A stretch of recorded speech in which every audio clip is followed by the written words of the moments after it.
ఆళ్ల రామకృష్ణారెడ్డి తిరిగి మళ్లీ ఎందుకు వెళ్లిపోయారో అర్థం కావడం లేదని కాంగ్రెస్ మాజీ చీఫ్ గిడుగు రుద్రరాజు అన్నారు. అయితే నియోజకవర్గంలో కొన్ని పనులు ఉన్నాయని అవి పూర్తయ్యాకే పూర్తి స్థాయిలో పార్టీలో యాక్టివ్ గా ఉంటారని చెప్పారని గిడుగు పేర్కొన్నారు. కాంగ్రెస్ లో జాయిన్ అయినప్పుడే ఇవన్నీ చెప్పారని స్పష్టం చేశారు. ఆర్కే తనకు మంచి మిత్రుడని ఇలా అకస్మాత్తుగా ఎందుకు వెళ్లిపోయారో మాట్లాడుతానని అంటున్న రుద్రరాజుతో మా ప్రతినిధి Mallikarjuna face to face. Mangalagiri MLA RK మరోసారి వైసీపీలో జాయిన్ అవబోతున్నారు. దీనిపై కాంగ్రెస్ పార్టీ నేతలు అసలు ఏ విధంగా స్పందిస్తారు ఏంటనేది తెలుసుకునే ప్రయత్నం చేద్దాం. సార్, ఎలా చూస్తున్నారు సార్? మీ పార్టీలో జాయిన్ అయ్యి 1 మంత్ కాకముందే ఆయన మరోసారి వైసీపీలో జాయిన్ అవబోతా ఉన్నారు. ఎలా చూస్తూ ఉన్నారు సార్ అసలు? అంటే మరి పూర్తిగా నాకు కూడా ఇంకా ఇన్ఫర్మేషన్ లేదు. బట్ వారు జాయిన్ అయినప్పుడు అయితే వారు చెప్పిన దాని ప్రకారం ఈ కొద్ది రోజులు నేను కొంచెం బిజీగా ఉన్నానన్న, దాని తర్వాత వచ్చిన తర్వాత ఫుల్ ఫ్లెడ్జ్డ్గా ఉండి పనిచేస్తానని చెప్పారు. So let me check. నాకైతే ఐడియా లేదు ఇప్పటివరకు. నేను ఇంకా ఫాలో అవ్వలేదు. ఈ మీటింగ్లో ఉన్నాను. 3 గంటలకు ప్రెస్ కాన్ఫరెన్స్ ఉంది. నేను ఫాలో అయ్యి దాని మీద నేను స్పందిస్తాను.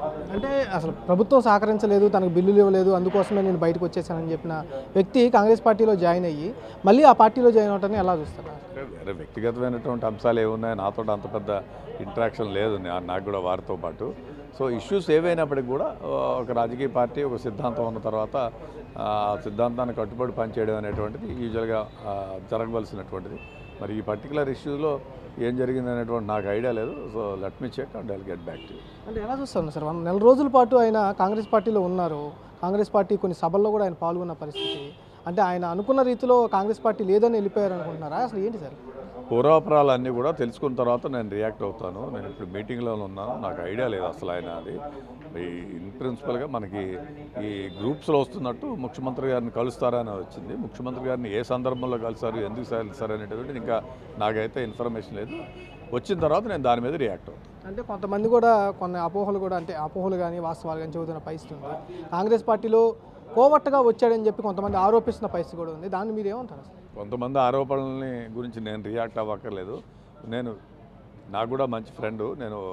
నాకు అన్ని విషయాలు తెలుసుకున్న తర్వాత దాని మీద రియాక్ట్ అవుతాను. అంటే ఏమైనా మాట్లాడటం కానీ, నెల రోజుల్లో జాయిన్ అయిన తర్వాత ఏమైనా అట్లాంటి చర్చించడం కానీ, పార్టీ గురించి కానీ, లేదా వెళ్ళిపోయే రాజకీయ భవిష్యత్తు గురించి చర్చించడం కానీ అట్లాంటివి ఏమైనా జరిగినాయి సార్ ఆర్కే మీతో? ఈ మధ్యకాలంలో నేను వారితో టచ్లో లేను. సో ఆ మధ్యన ఒకసారి మాట్లాడాను. అప్పుడు ఒకసారి చెప్పారు రాజ్యసభ ఎన్నికలు అయిన తర్వాత యాక్టివ్ అవుతాను అన్నారు. మరి ఇప్పుడు ఏంటనేటువంటిది నాకు ఐడియా లేదు. ఏదైనా ఉంటే తెలుసుకుని రియాక్ట్ అవుతాను.